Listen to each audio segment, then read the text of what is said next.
I believe we already called it to session. We're just reconvening. Yes, but we're reconvening. We will go ahead and start with the review of the agenda for April 16th, 2024. I don't believe we have anything from Dr. Tuff's, your agenda, correct? No. Mr. Burdine? Okay. All right. On the regular agenda, we'll have our typical student recognitions, but it's the only recognitions that we'll have next Tuesday. We do have several presentations on curriculum that you'll see.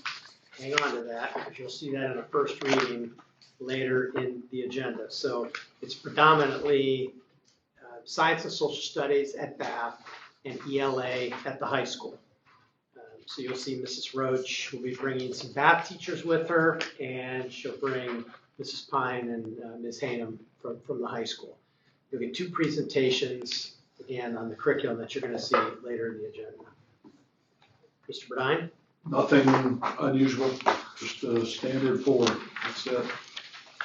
As far as board member reports, it won't be anything addition for finance and audit past Mr. Burdine's treasurer's agenda. Facilities and grounds. Do you guys have another meeting coming up? No more update yet. We may have an update on the playground, but we're waiting on some By revised. next week we might? I'm sorry? By next week we might? Hopefully. Okay. Yeah, hopefully. Revised design and price. All right. Natalie, will you have anything for legislative report next week? I will. Okay, that's good. And for policies, We won't have anything to do. We'll just have our second reads. okay, so that'll be under agenda item number 4. Mm-hmm. Hayden, I know that they've already nominated 2 folks, correct? Or there's 2 people being inducted? Yeah. Is that right? I'll have more information on that. Okay. And then Ms. Burke, will you have a report? Brief one, yeah. Okay. All right, Dr. Tufts. I would like to tell you that it's just usual and customary this month, but it is not. So put your seatbelts on. We'll go with, I will go with a consent agenda from Roman numeral 7.1 to 7.3C. Unless you see anything in there that you're like, I don't know if a consent agenda needs to be that big. But that'll take you all the way through into other business. Under certified and licensed personnel, there's a lot happening this month. So we'll have the typical update. You'll see it's in red. It's just a placeholder right now to update all the athletic supplemental contracts. We do have an internal transfer. So we had a vacancy in first grade. We have a kindergarten teacher moving to first grade. So now the vacancy is in kindergarten. Don't try to map all this out because it's going to continue here. Just ask Mrs. Arbogast. She has it right up here all the time. Or on the whiteboard. Or it's on the whiteboard. That's fair. We also have continuing contracts to recommend. You'll see those listed on page 2 and 3. That's in compliance with the collective bargaining agreement. You'll see recommendations for limited contracts. That'll be on attachment 1. And then for our board members that may not have experienced that, I want you to focus on F, G, and H. That's routine non-renewals, because that happens every year by statute. So there's non-renewals of supplemental contracts, long-term subs, 5-hour educational aids. As soon as the board takes action on that, Mrs. Arbogast will begin on bringing those people back in kind of a scaffold way, especially supplementals, but it's just a routine piece. Before I hit I actually want to jump down to classified personnel 2B. You're going to see the resignation of Alyssa Kachilla, who's the administrative assistant for Ms. Castle. She's a terrific employee who has serious skills that will be leading us. We're gonna make a recommendation to pivot about how we fill the position, just as we are growing in enrollment with our students with disabilities, especially our students with autism in preschool. We're gonna make a recommendation for the board to consider putting a coordinator in that position. That's not anything new to Revere. Revere has been back and forth between a coordinator and an administrative assistant. We kind of want to go back to the coordinator role, which would fill the role of Alyssa and then provide Abby with just a little bit of flexibility to do some work around the schools as well. Just a little bit of support for Abby. The rest of the classified personnel through E is usual and customary. Under student services, we are going to ask for some additional hours so some of our students with disabilities can have equitable access to some after-school programming.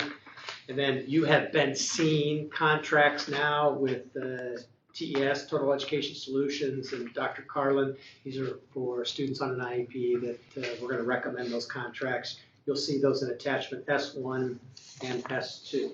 Dr. Dustin, ask a quick Yes, question. absolutely.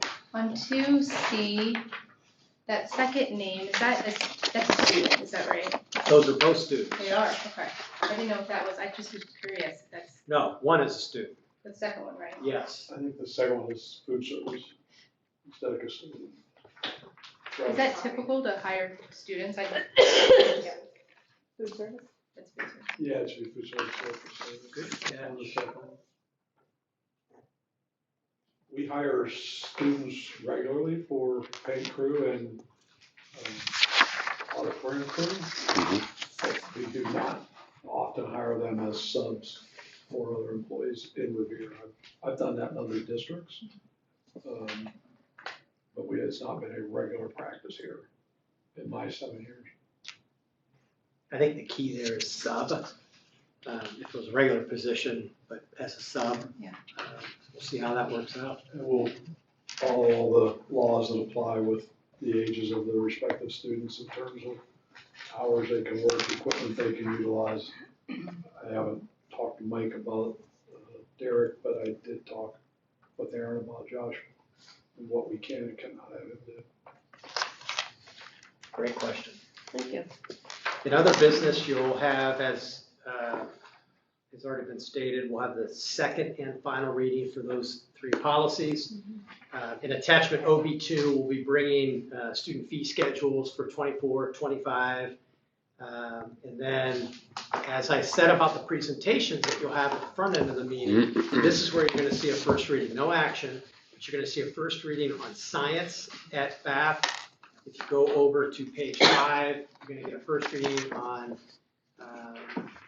social studies, and then ELA, it'll be at the high school. You'll have those presentations, which will really help bring some color commentary to you to what we are recommending for you to approve next month.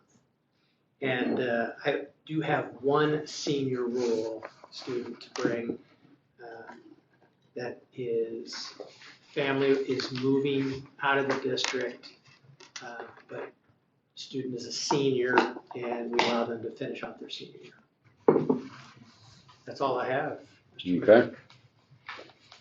All right, are there any questions? Oh, Nope. I would like to have, you'll see on page 6, executive session is an NA. I would like an executive session on personnel. Okay. I have one quick question. For the replacement of Coachella's position to be a coordinator position, was that discussed with Abby? Yes. Okay, It was actually Abby's idea. okay, good. That's to make sure it's her department, we're Yep. talking to her. Perfect, thank you. Abby, Mr. Arbogast, Mr. Bernine, myself, we sat down, looked at, I would say, 3 proposals. We think, again, in a scaffold way, this is the first step without going too far in one fell swoop, but we'll see what this looks like, feels like, it sounds like a year from now, but plausible broad or out of the box thinking there a little bit. I think it'll be, she served in that role as a coordinator, so she knows what that's like. So I think it'll really braid her and her office and what her vision is for that office as well. Thank you. Okay, are there any other questions? All right, we do have the need to go back into executive session to discuss the employment of a public employee. So may I have a motion in a second? A motion, second. Okay. Tasha got it. Mr. Burdine? It was close. Mrs. Last time. Stein. Yes, Mrs. Brackett, yes. Mr. Hyde. Yep. Mr. Malley, Yes. Mrs. Reed. Okay, we're in executive session. The board won't have any action when we come out.